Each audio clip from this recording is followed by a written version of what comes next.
빨리 하자, 남은 거.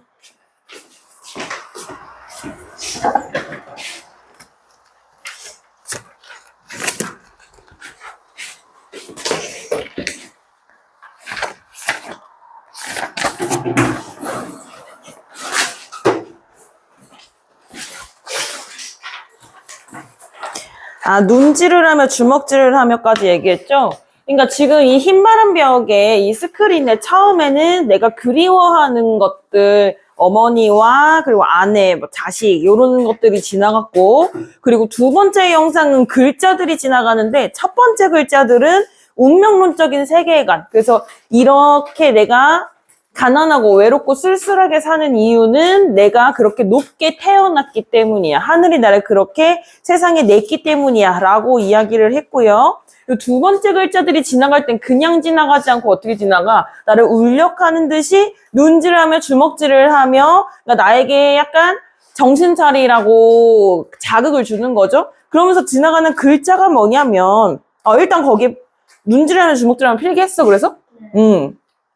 그래서 뭐라고 얘기를 하냐면 하늘이 이 세상을 낼 때에 그가 가장 귀해하고 사랑하는 것들은 모두 가난하고 외롭고 높고 쓸쓸하니 그리고 언제나 넘치는 사랑과 슬픔 속에 살도록 만드신 것이다. 그러니까 첫 번째 글자랑 연결해보면 뭐야? 하늘은 자기가 제일 사랑하는 것들을 쓸쓸하고 외롭고 그렇게 만들어. 그렇게 태어나게 해. 그런데 내가 지금 쓸쓸하고 높게 살아. 그럼 나는 하늘이 뭐 하는 사람이야? 사랑하는 사람이야 라고 받아들인다라는 거죠. 그래서 일단은 그 파란 색깔로 그가 가장 귀해하고 사랑하는 것들에 밑줄 치시고 이것이 결국에는 화자가 자신이다 라고 여기면서 이 부정적인 상황을 극복해냈다라는 거죠. 그래서 화자 스스로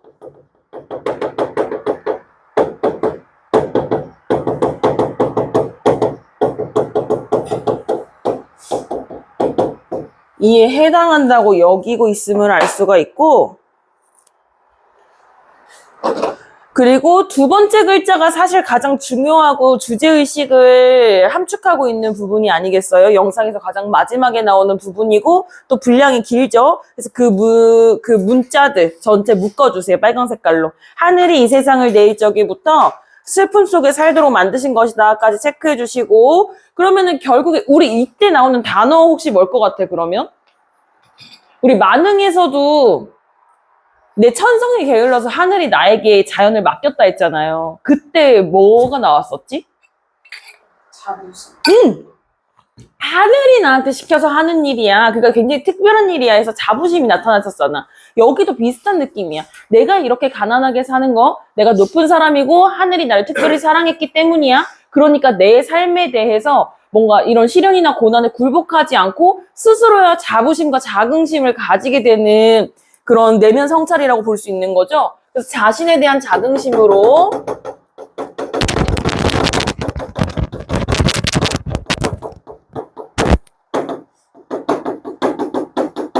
현재의 처지를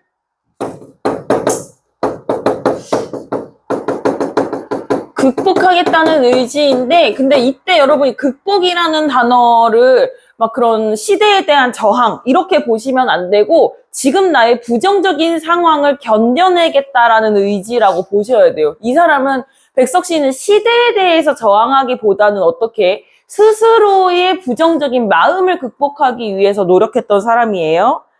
그런데 여러분 사랑하는 사람한테 고통을 주시나요? 일반적으로 그렇지 않잖아. 그러니까 애초에 생각 자체가 뭐야? 내가 이렇게 불행한 이유는 하늘이 나를 사랑하기 때문이야. 딱 봤을 때 말이 돼 보여, 안 돼 보여? 안 돼 보이잖아. 이런 거를 뭐라 그래? 딱 봤을 때 말 자체에 사랑과? 그렇지. 그래서 모순이 있단 말이야. 역설적인 발상을 통해서 그런 내면의 성찰, 깨달음을 얻고 있는 거죠.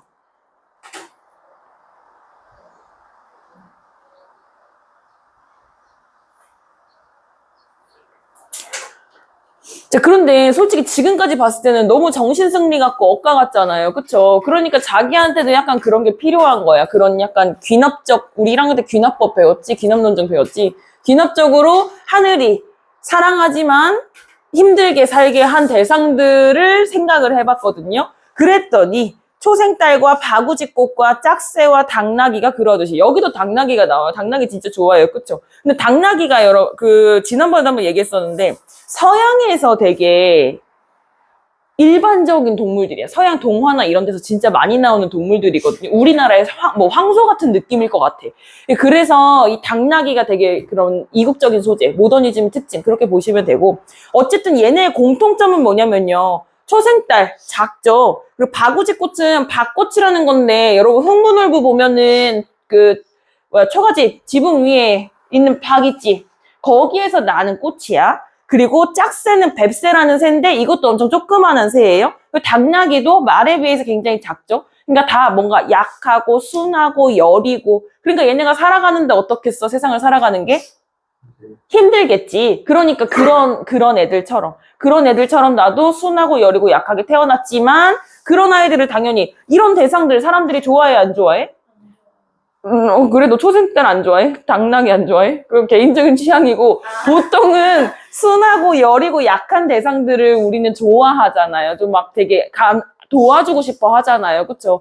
그런 대상들이라는 거지. 그리고 또 프랑시스 잼과 도연명과 라이넬 마리아 릴케가 그러하듯이 우리 연보 백석신이랑 윤동주 신 연보 받은 거에서 백석신 연보 받은 거에서 프랑시스 잼이랑 라이넬 마리아 릴케 시 봤었잖아요. 그쵸? 자연주의 이렇게 해가지고. 그러니까 얘네들이 이제 백석신에게 영향을 준 서양의 시인이자, 그러니까 백석신이 왜 이렇게 모더니즘을 추구했는지 알겠지. 영향을 준 사람들이 이런 사람들이라서 그렇고, 그리고 이 사람들이 다 생애가 백석신이랑 비슷하게 비극적이에요. 그러니까, 작품 자체도 굉장히 내 롤모델이야. 그런데 삶을 나랑 비슷하게 외롭고 그렇지만 고결하게 살았어. 이러한 자연물들과 이러한 사람들 모두 다 하늘이 사랑하지만 외롭고 고결하게 살도록 만든 거구나. 그렇다면 누구도 그렇구나. 나의 삶도 그렇구나 라고 약간 귀납추론을 하는 건 거지. 그래서 무엇도 그러듯이 해서 여러 가지를 나열했는데 두 가지 종류로 나눠볼 수가 있는 거야. 첫 번째, 초생딸과 바구지꽃과 짝새와 당나귀 빨간 색깔로 밑줄 치시고 얘네들의 공통점은 뭐냐면 여리고 순한 속성을 지닌 존재죠.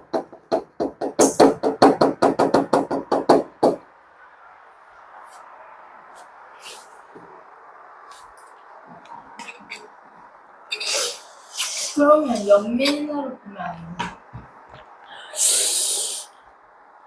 근데 얘네가 불쌍하게 살았다라는 구절이 나오지는 않았잖아요. 그리고 여기서 포인트는 하늘이 사랑하는 대상으로 나오기 때문에 연민이라고 보기는 어려울 것 같아. 그리고 두 번째 빨간 색깔로 프랑시스 잼과 도연명과 라이넬 마리아 릴케 밑줄 치시고 얘네들 외롭고 고결하게 살았던 시인들을 나열했어요. 그래서 이 두 가지를 묶어주시고 이게 바로 뭐야? 누구와 동일시되는? 그치, 화자와 동일시되는 대상을 나열하고 있으니까 열거법이죠.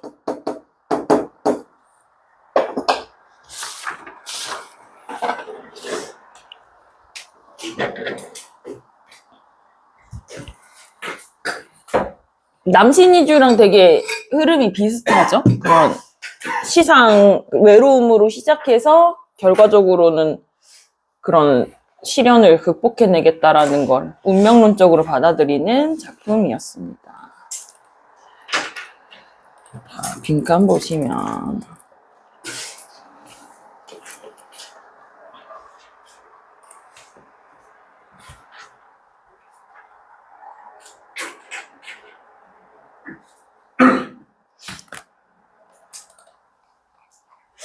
첫 번째 이 작품 자유시 서정시고요. 사실 우리 첫 번째 이 영상에서 나왔던 거는 과거의 추억이었죠. 과거에 내가 그리움의 대상이었잖아요. 그러니까 회고적이라고 하는 거고 마지막에는 이러한 부정적인 상황을 극복해내겠다라는 의지가 드러나서 의지적입니다. 주제는 빈칸을 너무 많이 뚫어놨네. 주제는 현아 뭔 거 같아? 더워? 더워? 주제 현아 뭔 거 같아? 어이, 훌륭한데? 고단한 삶 속에서도, 고단한 삶 속에서도,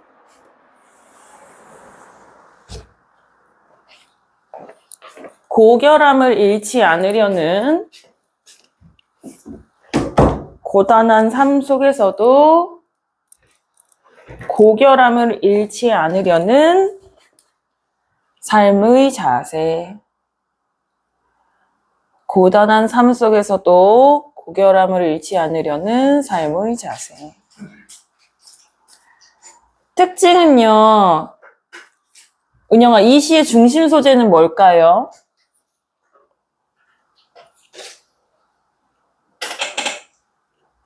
벽. 그렇지, 흰 바람벽이라는 소재를 통해 지난 삶을 지우야 뭐 하고 있어? 성찰하고, 그리고 이 시련을 어떻게 받아들이고 있어, 지우야?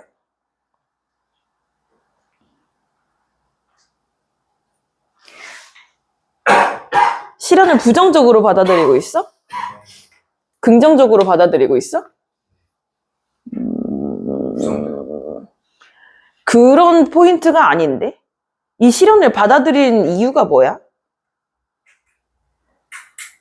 고결함을 잃지 않으려. 봐봐. 지난번에도 이야기했지만 선생님이 질문을 하는 건 여러분들이 답을 추론하기 위한 과정을 물어보는 거기 때문에 근거를 어디서 찾아야 된다고 했어? 그치, 작품에서 찾아야 된다고 했잖아. 그러니까 이런 시련을 어떻게 받아들이고 있냐고 내가 물어봤는데 고결한 삶을 잃지 않으려고라는 대답이 어느 구절을 통해서 도출이 된 말이야, 그러면?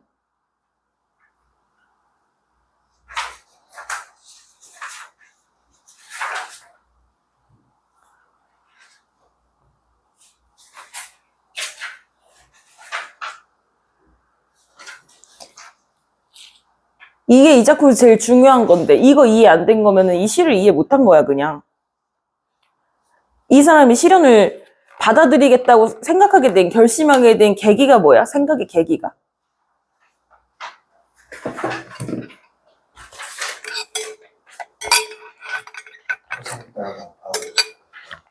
걔네들을 왜 생각하게 됐어? 그거는 생각의 끝이잖아. 선생님은 계기를 물어봤잖아.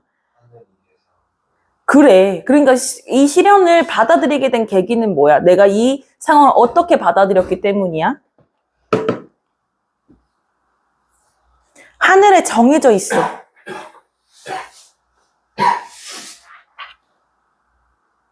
하늘에 정해져 있다라는 말 처음 들어봤어? 하늘에 정해져 있다는 말 처음 들어봤어? 처음 들어봤다고? 이 작품에서 되게 중요한 말이지 않아? 하늘에 정해져 있다는 게? 맞아, 아니야? 하늘에 정해져 있다는 게 왜 중요한데? 어떤 태도여서? 의지를. 하늘에 다 정해져 있는 거랑 의지랑 무슨 상관이야? 넌 연결이 돼? 그럼 하늘에 정해져 있다는 거 의지랑 왜 관련이 있는지를 네가 설명해봐. 모든 게 다 하늘에 정해져 있어. 근데 왜 의지가 생겨? 그러면 내가 아무리 열심히 해도 이 상황을 벗어날 수 없는데 오히려 의지가 없어져야 되는 거 아니야?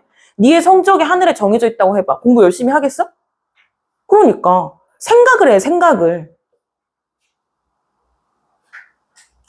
하늘에 정해져 있는 거는 운명이잖아. 운명이라는 단어가 안 나오면 이 작품 진짜 어려워져. 그러니까 내가 이 상황에 대해서 어떻게 할 수 있는 건 없어. 그러니까 버텨나가야지. 그냥 다 정해져 있는 거니까. 그리고 나는 근데 그 운명으로 정해져 있는 게 뭐야? 하늘이 날 사랑하는 사람이잖아. 그래서 나 같은 사람은 고결한 가치를 가졌으니까 시련을 주는 거잖아. 그러니까 이 시련을 거치고 나면은 나는 좋은 미래가, 긍정적인 미래가 있겠지? 이렇게 받아들이는 거잖아. 이게 이 작품 그냥 한마디로 요약한 거야. 알겠어? 그러니까 여러분 진짜로 작품을 읽을 때 필기를 하지 말고 이 상징적인 의미만 외우려고 하지 말고 이게 왜 이건지 그걸 내가 생각해야 된다고. 알겠지? 그러니까 운명론적 태도와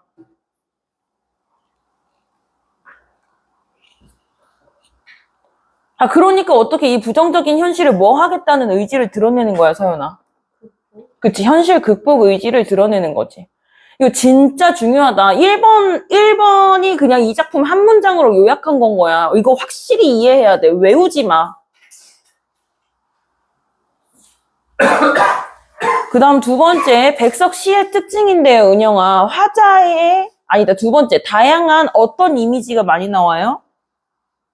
감각적인. 그렇지, 뭐 따뜻한 감주라든가 아니면은 뭐 공감각적 심상도 나와서 피스퍼러 정도의 추운 날이라든가 뭐 이런 감각적 이미지와 그리고 뭐의 이동에 따른 정서 표현이 드러나는 것 같아?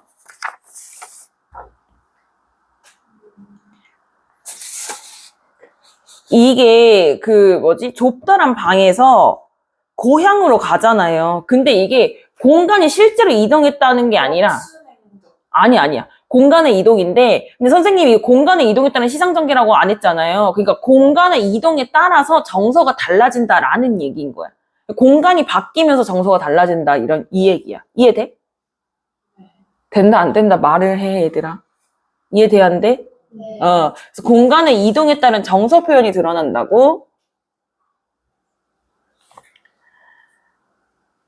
그 다음 3번 서연아 화자의 뭐에 따른 시상전개가 나타나요? 그러면 얘는 공간의 이동에 따른 시상전개가 아니라 화자는 계속 좁다란 방에 계속 있는 거잖아. 그럼 뭐에 의해서 시상전개가 일어나는 걸까? 그렇지. 그래서 의식의 흐름에 따른 시상전개가 나타난다라고 정리할 수 있는 거야.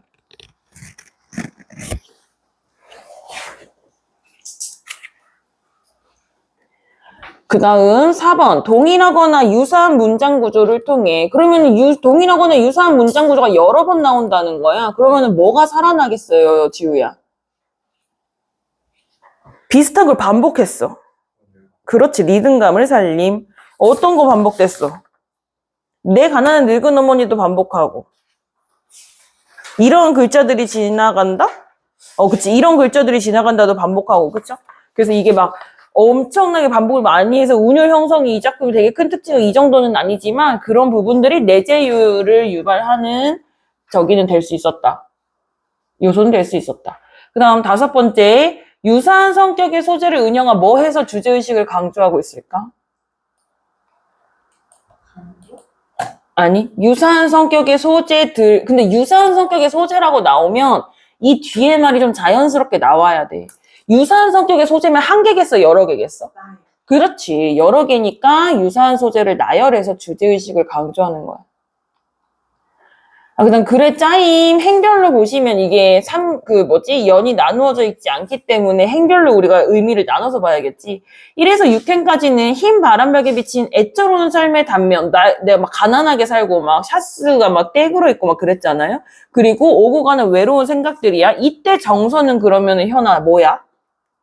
외로움. 그렇지. 쓸쓸함, 외로움이죠.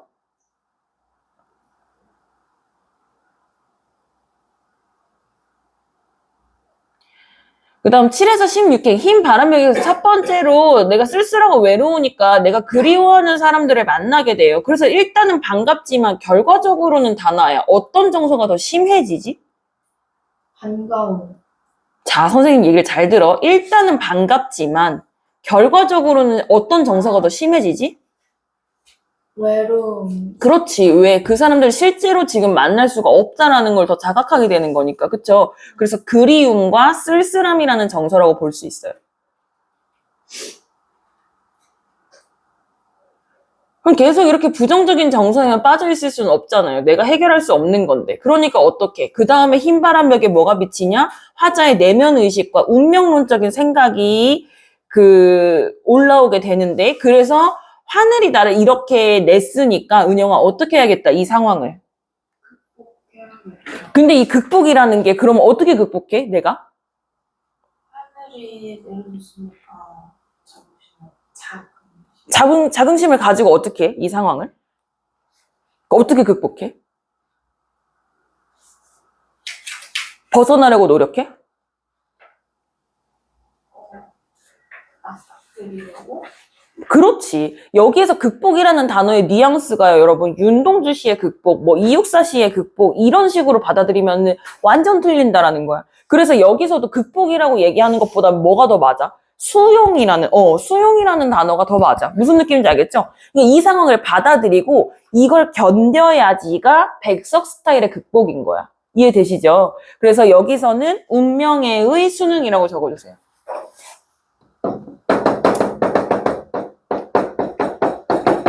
여러분, 이 애의라는 조사 들어본 적 있어요? 진짜 들어본 적 있어? 단어 무슨 뜻인지 알아, 그러면? 아니요. 들어본 적만 있어? 네. 운명의 할 때 이 A는 뭐뭐에 대한이라는 뜻이에요. 근데 이게 좀 문어적인 말이어가지고 독서 같은 데도 많이 나오고 문학 개념에도 많이 나와서 이젠 알아놔야 된다.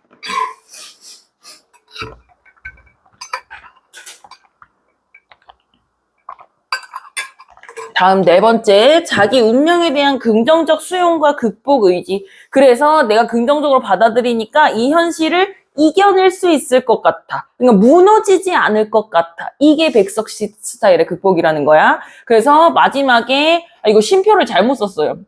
쉼표 아니고, 그러면은 다나야. 마지막에는 나 그러면 이렇게 난 사랑받는 사람이니까 하늘이 나를 이 세상에 낸 것처럼 어떻게 살아야지?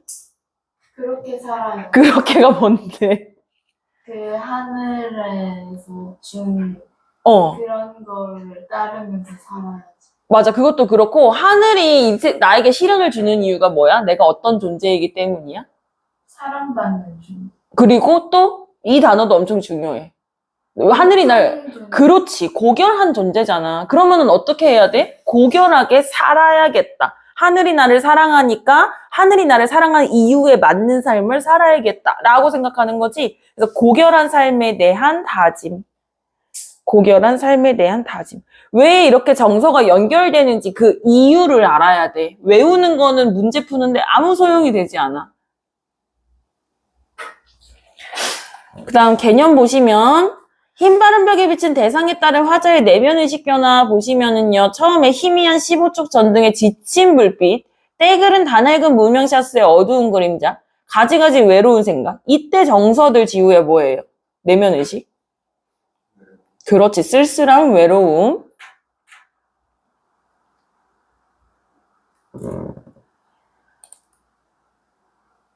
다음 두 번째.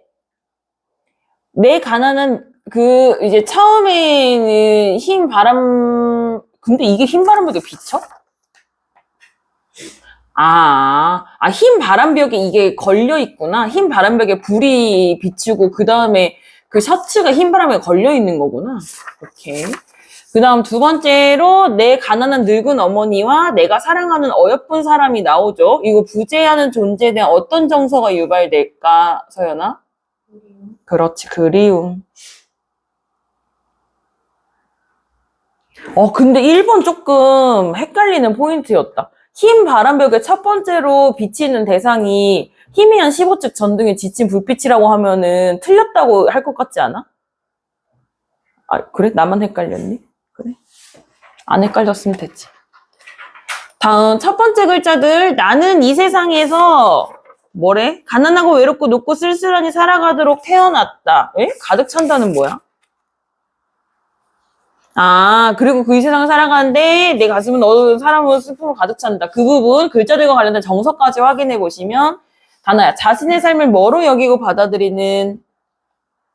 고결함. 자신의 삶을 고결함으로 여겨? 생각해야 돼, 생각. 그냥 있어 보이는 단어에 매몰되면 안 돼. 일상적인 단어여도 괜찮아. 그럴듯한 단어를 내뱉지 않아도 괜찮아. 그러니까 그 흐름에 맞는 말을 뱉어야 된단 말이야. 나는 이 세상에서 뭐래? 그렇게 살아가도록 태어났다. 이게 결국엔 고결한 삶이라는 걸 깨닫게 된 과정이잖아. 운명. 그렇지. 이번에 숙명이라는 단어 써볼게요.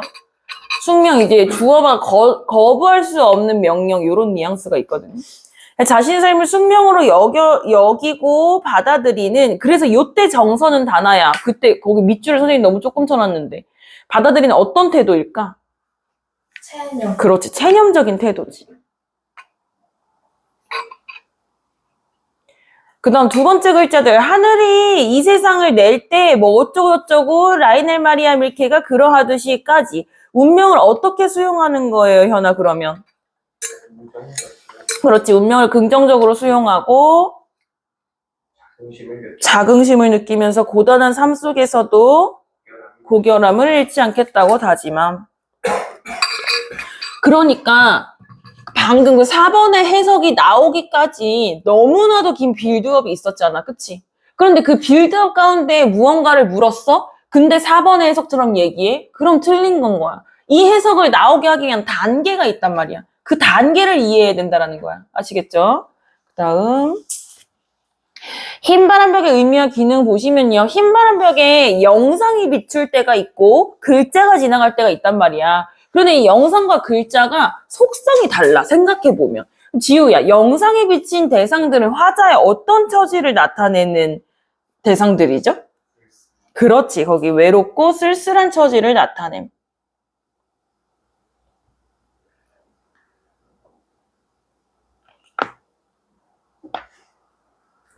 그리고 현아, 글자는요? 화자의 무엇을 나타내는 내용들이었죠? 성찰. 현실 그 뭐지? 맞아, 성찰 맞는데 이 글자들에서 가장 중요한 키워드는 뭐야? 둘 다 공통적으로 나오는 말이 하늘 아니네? 그렇지. 그래서 화자의 운명관과 사실 그렇잖아. 시련을 하늘이 사랑하는 사람한테는 행복만 줘라고 생각하는 사람도 있을 수 있잖아요. 그렇죠? 그럼 이건 주관적인 화자의 운명관인 거지. 뭔가 객관적인 진리가 아니라 화자의 운명관과 현실 극복 의지를 나타내고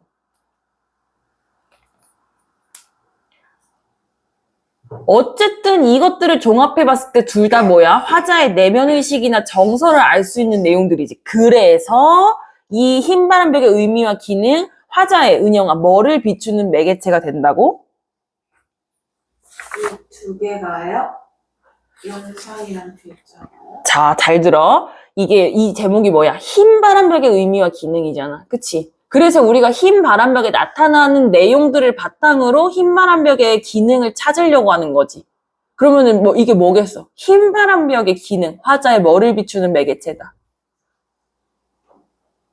생각. 그렇지. 내면을 비추는 매개체다. 그래서 우리가 처음에 첫 줄에 흰 바람벽에 화자의 내면을 비추는 도구라고 필기했습니다. 그치? 근데 그게 뭐야? 그러면 흰 바람벽은 이거군 이라고 외우는 게 아니라 흰 바람벽의 의미와 기능은 언제 알았어? 이것들을 다 확인한 다음에 영상과 글자 두 가지를 다 확인한 다음에 알게 된 거잖아. 그치? 그래서 선생님이 흰 바람벽이라는 중심 소재가 나왔고 그리고 그거에 대한 설명을 해줘서 여기다가 첫 번째 줄에 필기를 했지만 내가 작품을 이해할 때는 흰 바람벽의 의미와 기능은 가장 언제 정리해야 되는 거야? 가장 마지막에 정리해야 되는 거야. 아시겠죠? 다음 표현 방법 보시면 초생딸 바구짓꽃 짝새 당나귀 그럼 얘네들의 특징부터 보자. 얘네들이 여리고 순수한 속성의 자연물이고 그러면은 그리고 또 그러면은 이런 애들 어떤 삶을 살았다라고 내가 생각하는 건 거야, 지우야? 여리고 순수하지만 하늘이 사랑하는 애들이라는 면에서 얘네는 어떤 삶을 사는 애들이다. 그렇지. 고결한 이미지를 떠올리게 하는 거야. 그러니까 얘네들만 당나귀를 보고 고결하다라고 생각하지 않을 수 있잖아요. 그렇죠? 근데 이 작품에서는 어때? 하늘이 사랑하는 애들로 얘기를 했으니까. 하늘은 어떤 애들을 사랑하는데? 고결한 애들을 사랑하니까. 그러니까 얘네들은 고결한 애들이야. 이렇게 연결해야 된다는 거지. 다음 프랑시스 잼, 조현명, 라이넬 마리아 릴케 모두 외롭고 쓸쓸하게 살았지만 그런 상황에서도 자기만의 독특한 시세계를 구축한 시인들이야. 그러니까 고결한 삶을 산 거죠. 얘네도 뭔가 정신적으로 클래스가 높죠.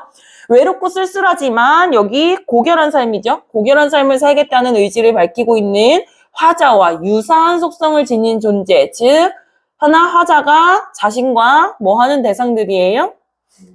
그렇지. 동일시하는 대상들이에요. 이런 화자가 동일시하는 대상들 여러 가지를 표현 방법 1번 뭐야? 그러면 은영아? 무슨 법이야? 화자가 동일시하는 여러 대상들을 그러니까 무슨 법이지? 열거법이다. 이 작품 너무 중요해. 그러니까 너무 중요한 그 단어는 정말 시험에 많이 나와. 여러분